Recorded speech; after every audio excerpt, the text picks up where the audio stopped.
नमस्कार दोस्तों, स्वागत है आप सभी का मेरे चैनल यूरेनियम गुरुजी में। आज हम लोग यहाँ पर 11 अगस्त से बनने वाले करंट अफेयर को देखने वाले हैं। बाकी आपका इसका डेली क्विज भी होता है जो कि इम्पोर्टेंट के लिए महत्वपूर्ण रहता है। उससे रिवीजन बेहतर हो पाता है, अपने आप को चेक करने में भी हेल्पफुल होता है। उसके लिए आपको क्या करना है, टेलीग्राम चैनल ज्वाइन करना है। डेली वहाँ पर शाम को क्विज होता है। इसका लिंक डिस्क्रिप्शन में मिल जाएगा या फिर आपको इस नंबर पर व्हाट्सअप कर देना है, आपको लिंक प्रोवाइड कर दिया जाएगा। बाकी मेरे चैनल पर पहली बार विजिट कर रहे हैं तो यूरेनियम गुरुजी चैनल को सब्सक्राइब जरूर कर लें और इस बेल आइकन को जरूर प्रेस करें ताकि जब भी मैं वीडियो अपलोड करूं इसका नोटिफिकेशन आपके पास पहुंच जाए। चलिए बिना किसी देरी के शुरू करते हैं आज का सवाल। पहला क्वेश्चन है कि हाल ही में 25 नंबर का संघाई सहयोग संगठन यानी एससीओ इसका आयोजन कहां पर होगा इस बार। तो बात करेंगे हम लोग संघाई, क्या नाम हो जाएगा इसका, संघाई सहयोग संगठन। संघाई सहयोग संगठन यानी एससीओ, इसकी बैठक कहाँ होने वाली है। इंग्लिश में क्या हो जाएगा, संघाई कॉपरेशन ऑर्गेनाइजेशन, इसका इंग्लिश हो जाएगा। पहली बात तो इसका आयोजन इस बार कहाँ पर होगा, यानी होस्ट कौन रहने वाला है। तो रहने वाला है चाइना का शहर है, मतलब चाइना में ही होगा, तियानजिन शहर। चाइना का तियानजिन शहर जो है यहाँ पर इसकी होने वाली है बैठक यहाँ पर। और चाइना इसको 5वीं बार होस्ट कर रहा है, इसको भी आपको ध्यान रखना है। एससीओ की बैठक जो होती है 5th टाइम, मतलब 5वीं बार चाइना इसको होस्ट कर रहा है। इस बार कहां पर हो रहा है, तियानजिन में हो रहा है।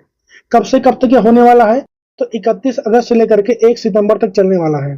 कब से कब तक, तो 31 अगस्त से लेकर के 1 सितंबर तक ये 2025 में चलने वाला है, इसको आपको ध्यान रखना है। बाकी इस बार का जो थीम डिसाइड हुआ है, थीम का मतलब होता है विषय, हिंदी में क्या बोलेंगे, विषय। वो हो जाएगा संघाई भावना को कायम रखना, एससीओ ऑन द मूव। क्या हो जाएगा, संघाई भावना, संघाई भावना को कायम रखना, कायम रखना। और क्या हो जाएगा, SCO on the move, SCO on the move. ये इस बार का इसका विषय यानी थीम रहने वाला, इसको भी आपको ध्यान रखना है। अच्छा, हम लोग एससीओ की बात करें अगर इसके हिस्ट्री के बारे में, इसका स्थापना वगैरह के, एससीओ की बात करेंगे तो इसका जो स्थापना है वो 1996 में ही हुआ था। कब हुआ था, 1996 में। लेकिन तब इसका नाम क्या था, तो इसका नाम एससीओ नहीं था, उस समय इसका नाम था संघाई 5 करके। क्या नाम था इसका तब, संघाई 5 इसका नाम था, इसको ध्यान रखिए।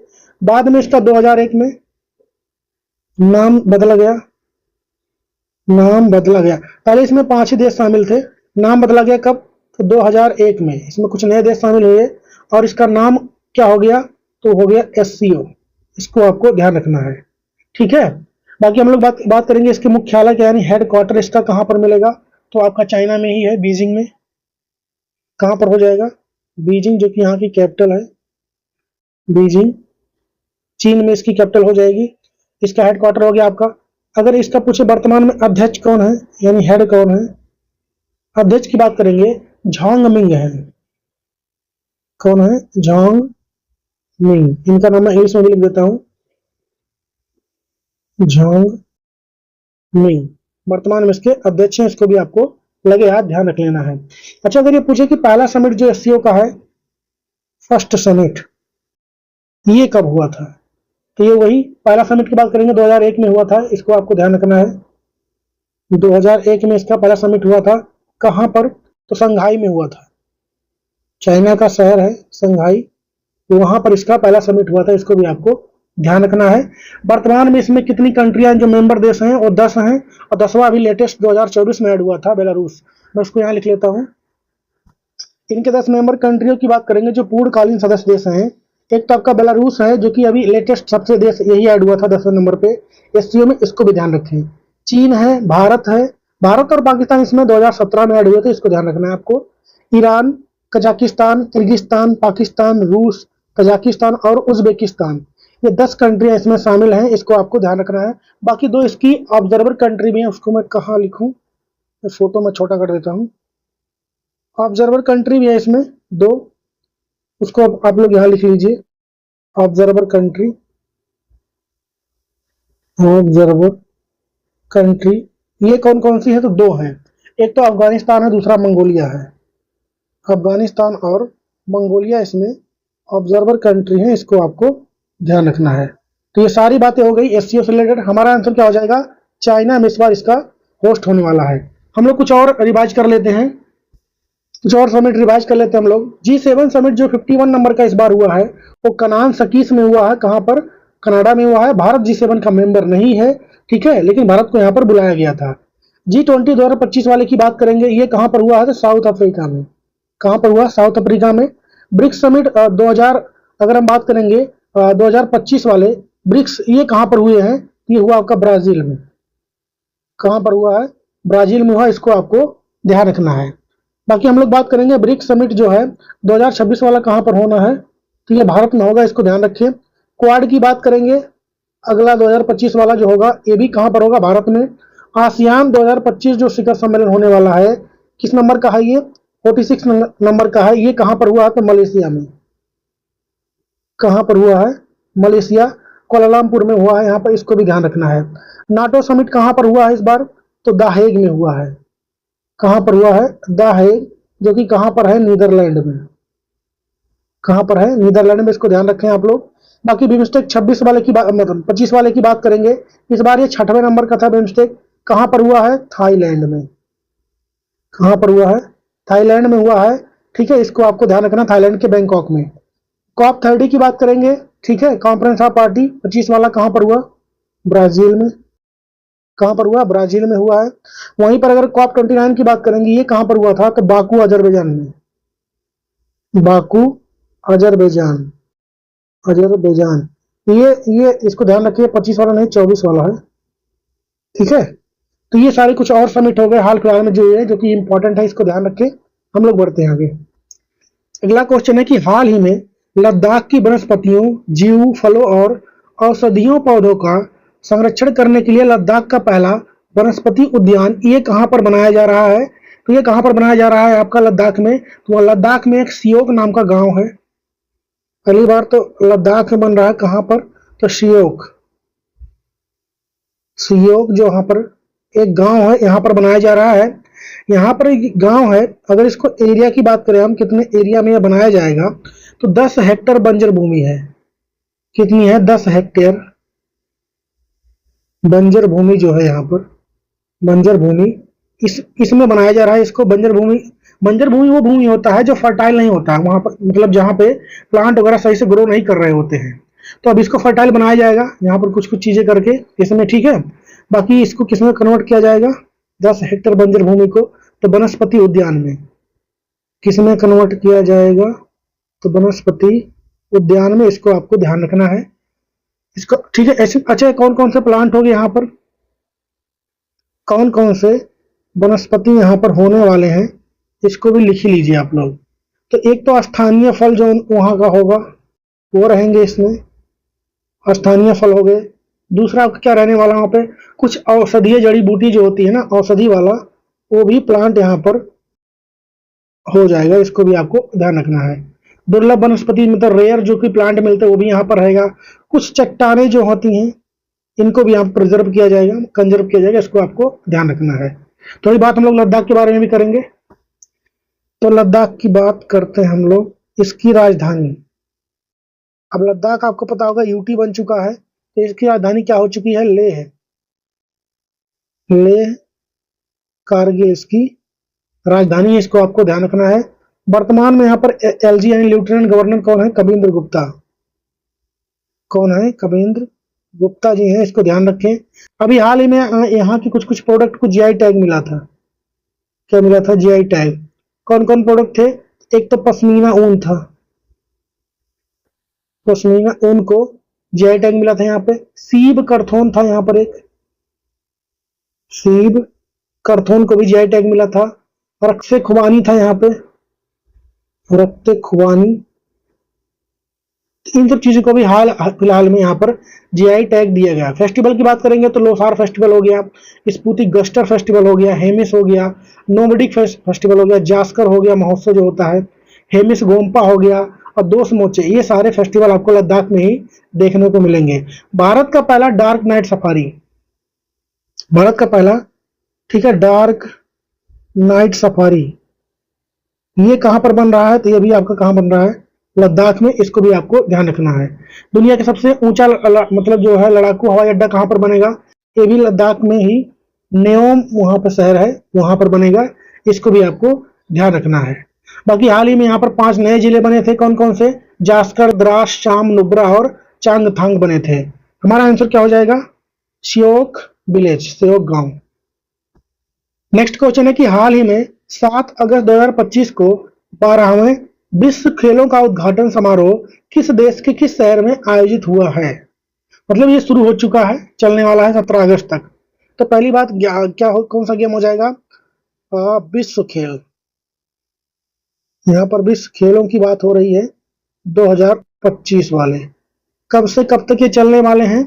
तो 7 से लेकर के 17 अगस्त 2025 तक इसका आयोजन होने वाला है। इसको आपको डेट ध्यान रखना है, ये स्टार्ट हो चुका है। बाकी इस गेम की अगर हम बात करें, इसकी शुरुआत कब हुई थी? इस गेम की शुरुआत कब हुई थी? तो ये हुआ था 1981 में। कहां पर? तो यूएसए में। अभी लेटेस्ट वाला, पहली बात तो हर 4 साल पे एक बार होता है, 4 साल पर एक बार होता है, ठीक है, एक बार होता है ये। अभी लेटेस्ट वाला 2021 में हुआ था ये। कहाँ हुआ था ये? यूएसए में हुआ था। कहाँ पे हुआ था? यूएसए में हुआ था। इसको जीता कौन था? यहाँ पर जीता कौन था? तो जर्मनी, ठीक है, जर्मनी यहाँ पर जीत गया था। किस नंबर का था ये? तो 11th नंबर का था। अभी 2029 में होने वाले हैं, ठीक है, सॉरी, अभी ये 2025 वाले, 4 साल बाद होता है, 21 के बाद 25 में हो रहा है ये हमारा क्वेश्चन था। तो इसका आयोजन इस बार चाइना कर रहा है। कहां पर? चेंगडू, चेंगडू नाम का शहर है, कहां पर? चाइना में। इसका आयोजन इस बार यहीं पर हो रहा है, इसको ध्यान रखें। तो हमारा आंसर क्या हो जाएगा? चाइना, चेंगडू आंसर हो जाएगा। बाकी 2029 वाला भी देख लेते हैं। इसका डिसीजन भी हो चुका, कहां पर इसका आयोजन होगा। तो 29 वाला होने वाला है। पहली बात तो ये 30 नंबर का होगा, क्योंकि 2025 में ये 12वें नंबर का है, 21 में, और ये 11वें नंबर का था। इसका आयोजन कहां पर होने वाला है? होस्ट कौन रहने वाला है? तो जर्मनी। कौन रहने वाला है? जर्मनी। इसको आपको ध्यान रखना है। अगला क्वेश्चन है कि आईआईटी पलक्कड़ ने हाल ही में प्रतियोगी परीक्षाओं की तैयारी कर रहे छात्रों के लिए भारत का पहला एआई संचालित शिक्षण ऐप जो है लॉन्च किया है। तो इस ऐप का नाम पूछा जा रहा है। अच्छा पहल है ये आईआईटी पलक्कड़ द्वारा। अभी हाल ही में किस आईआईटी ने शुरू किया इसको? आईआईटी पलक्कड़ के द्वारा यह शुरू किया गया है। आईआईटी पलक्कड़ का एक स्टार्टअप है, नया है अभी, उसका नाम है रेबिन टेक्नो सॉल्यूशन। क्या नाम हो जाएगा? Rebin techno solution. इसने बनाया है ऐप को। ऐप का नाम क्या हो जाएगा? टूटोज। ऐप का नाम क्या हो जाएगा? ऐप नेम क्या हो जाएगा? इंग्लिश में टूटोज इसका नाम है, हिंदी में भी क्या नाम हो जाएगा? हिंदी वाला गलत हो जा रहा है, टूटोज। क्या नाम हो जाएगा इसका? ऐप का नाम क्या है? टूटोज नाम है। इसको आपको ध्यान रखना है। बनाया किसने है? तो रेबिन टेक्नो सॉल्यूशन, जो कि आईआईटी पलक्कड़ का ही एक स्टार्टअप है। इसको ध्यान रखना है। इसको लॉन्च किसने किया? इसको लॉन्च किसने किया है? क्रेडिट नेता ही लेंगे। लॉन्च कौन किया है? तो भारत के शिक्षा मंत्री कौन है?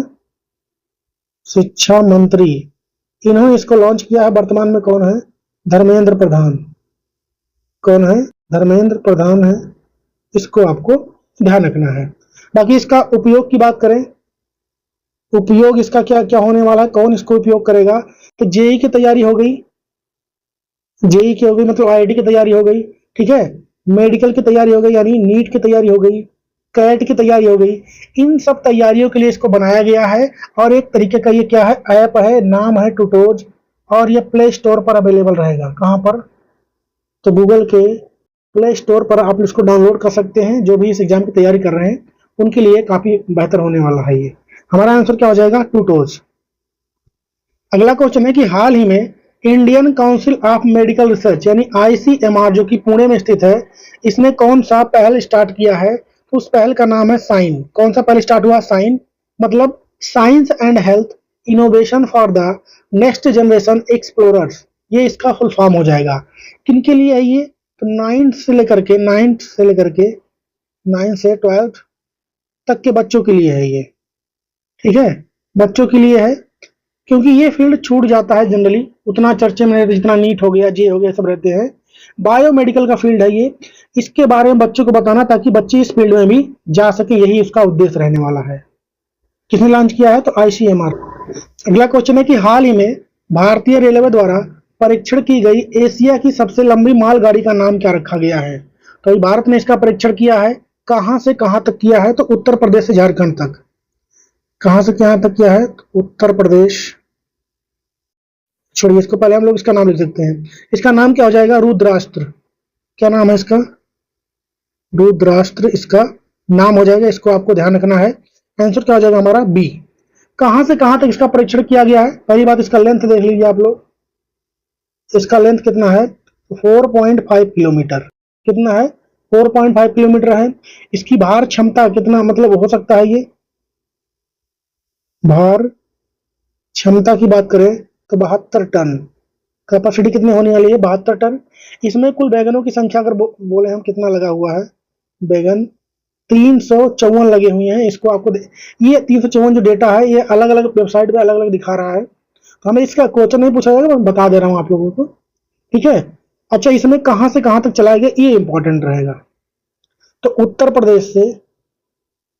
प्रदेश यहां से लेकर के झारखंड तक इसको ट्रायल अभी हाल ही में किया गया है। उत्तर प्रदेश का कौन सा मतलब वो था? चंदौली। उत्तर प्रदेश के चंदौली से लेकर के झारखंड में कहां तक गया है ये? तो गढ़वा। यहाँ पे एक जगह है गढ़वा, इसको आपको ध्यान रखना है, यहाँ पर होगा। बाकी ये पंडित दीनदयाल उपाध्याय डिवीजन के गंज ख्वाजा रेलवे स्टेशन से स्टार्ट हुआ था, इसको आपको ध्यान रखना है। अच्छा, कितना दूरी यहाँ से यहाँ तक का इन्होंने तय किया? दूरी की बात करें अगर हम लोग, दूरी की बात करेंगे, 209 किलोमीटर का ट्रायल हुआ है। 209 किलोमीटर का ट्रायल हुआ है, जिसमें कितने टाइम लगेंगे? टाइम कितने लगे हैं? तो 5 घंटे 10 मिनट यहाँ पर टाइम लगे हैं। स्पीड की बात करेंगे तो 40 किलोमीटर पर आवर की स्पीड लगभग थी। तो ये बातें हमें यहाँ पर ध्यान रखना है। ये पूरे एशिया का पहला ट्रेन होने वाला। इससे फायदा क्या होगा? तो माल ढुलाई यानी जो सामान ढोया जाता है उसमें थोड़ा वृद्धि हो पाएगा, ये इसका उद्देश्य रहने वाला है। आंसर क्या हो जाएगा? रुद्रास्त्र नाम इसका आपको ध्यान रखना है। अगला क्वेश्चन है कि हाल ही में किशोर कानून अधिनियम के तहत सांकेतिक भाषा विशेषज्ञों को न्यायिक पैनल में शामिल करने वाला पहला राज्य कौन बन गया है? बढ़िया क्वेश्चन है ये आप लोग के लिए। तो ये पहला राज्य बन गया पंजाब। पहले इसको समझते हैं क्या है ये। तो जुवेनाइल का मतलब क्या होता है? कहाँ गया जुवेनाइल? ये है जुवेनाइल जस्टिस एक्ट जो होता है, ये जो होता है 18 वर्ष से जो कम बच्चे होते हैं, उम्र के बच्चे होते हैं, जैसे मान लिया उन्होंने कोई अपराध किया तो उनको मेन जो जेल नहीं होता वहां नहीं भेजा जाता है, जुवेनाइल कस्टडी में भेजा जाता है। 18 साल के कम उम्र के बच्चों की वहां पर होता है। तो इनका जुवेनाइल जस्टिस एक्ट है। इसमें पहले क्या होता था? एक तो हो गया आपके नॉर्मल लोग हो गए मान लीजिए, और एक तो होगा ये लोग जो मतलब बोल नहीं पाते हैं या फिर इशारों में बात करते हैं, वो लोग हो गए। तो पहले जो ये पैनल था इनका जुवेनाइल जस्टिस एक्ट का, उसमें सिर्फ नॉर्मल लोग ही शामिल थे जो कि बोल पाते हैं, सब कुछ कर पाते हैं, लेकिन जुर्म करने वाले सब लोग हैं, ठीक है। तो वहां पर इन लोगों का पॉइंट ऑफ व्यू, जो कि फिजिकली डिसेबल कह सकते हैं, नहीं सुन पाते हैं, बोल पाते हैं, ठीक है, उनका पॉइंट ऑफ व्यू नहीं रखा जा रहा था। तो अब इस पैनल में ऐसे लोग को भी शामिल कर लिया गया है ताकि उनका पॉइंट ऑफ व्यू समझ में आए, बस यही है इसमें। ऐसा करने वाला पहला राज्य कौन बन गया? पंजाब बन गया। ये हमारे लिए इंपॉर्टेंट है। चंडीगढ़ राजधानी होती है पंजाब की, मुख्यमंत्री भगवंत मान है, और वर्तमान में यहाँ के गवर्नर कौन है? गुलाब चंद कटारिया है। अच्छा, जुवेनाइल जो जस्टिस एक्ट है, इसमें क्या क्या देखा जाता है? तो 18 साल से जो कम उम्र के बच्चे होते हैं उनके बारे में मतलब कोई भी गलत काम हो रहा है, जिससे बाल अपराध हो रहा है या फिर मजदूरी करवाया जा रहा है या फिर और कोई उनके साथ मतलब शोषण हो रहा है, उसके बारे में देखभाल यहाँ पर होता है जुवेनाइल वाले में। अगर बच्चों के साथ कुछ हो रहा है, इसको ध्यान रखिए आप। अगला क्वेश्चन है कि हाल ही में किसे ऑस्ट्रेलिया पर्यटन अभियान का ब्रांड एम्बेसडर बनाया गया है? तो ये बनाया गया सारा तेंदुलकर को। किसको बनाया गया है? सारा तेंदुलकर को। आंसर क्या आ जाएगा? बी, सचिन तेंदुलकर। सचिन तेंदुलकर की बेटी है ये। सचिन तेंदुलकर की बेटी कौन है? सारा तेंदुलकर। इनको ब्रांड एम्बेसडर बनाया गया अभी ऑस्ट्रेलिया टूरिज्म का, ठीक है। और वहां पर कम एंड से इस पर्यटन जो अभियान चलाया गया है, क्या है ये? तो इसका मैं इंग्लिश में लिखता हूँ, इसका हो जाएगा कम एंड से जी डे। जी डे ये इसका थीम कह सकते हैं इसको। यहाँ पे जी डे का मतलब गुड डे नहीं है, जी डे का मतलब ये ऑस्ट्रेलिया का वर्ड है और वहाँ का लोकल शब्द है, ये नमस्ते होता है इसका मतलब, इसको आपको ध्यान रखना है। बाकी इनको ब्रांड एम्बेसडर बनाया है ताकि टूरिज्म बढ़ावा हो सके ऑस्ट्रेलिया में, इसको ध्यान रखना है आपको। अगला क्वेश्चन है कि हाल ही में बार्क इंडिया के नए अध्यक्ष कौन बने हैं? तो ये बने हैं गौरव बनर्जी। बाकी बार्क की बात करेंगे तो भाभा वाला नहीं है, इसको ध्यान रखें आप लोग। ब्रॉडकास्ट ऑडियंस रिसर्च काउंसिल इसका फुल फॉर्म हो जाएगा। इसका स्थापना कब हुआ था? स्थापना कब हुआ था? 2010। हेडक्वार्टर कहाँ मिलेगा इसका? तो मुंबई, इसको ध्यान रखना है। नेक्स्ट क्वेश्चन है कि हाल ही में भारत छोड़ो आंदोलन दिवस ये कब मनाया गया है? 8 अगस्त को। क्यों 8 अगस्त को? क्यों? क्योंकि 8 अगस्त 1942 को किसने? तो महात्मा गांधी ने, महात्मा गांधी जी ने भारत छोड़ो आंदोलन चलाया था। भारत छोड़ो आंदोलन को चलाया था, इसलिए इस दिन इसको मनाया जाता है। और यहीं पर उन्होंने कौन सा नारा दिया था? करो या मरो का, करो या मरो का नारा भी दिया था, इसको आपको ध्यान रखना है। क्रिप्स मिशन जो है उसकी विफलता के बाद ये शुरू हुआ था। बाकी आज का अमर क्वेश्चन है कि हाल ही में काउंटर पॉइंट रिसर्च द्वारा जारी वैश्विक एआई सिटी इंडेक्स 25 में भारत का बेंगलुरु किस स्थान पर रहा? इसका जवाब छापेंगे आप लोग कमेंट में। बाकी आज का मतलब सेशन खत्म होता है यहीं पर। आप लोग कमेंट में बताइए कैसा लगा वीडियो आप लोग को। बाकी वीडियो को अपने दोस्तों के साथ ज़्यादा से ज़्यादा शेयर किया कीजिए। बाकी ख्याल रखिए अपना, मिलेंगे कल के वीडियो में, तब तक के लिए जय हिंद।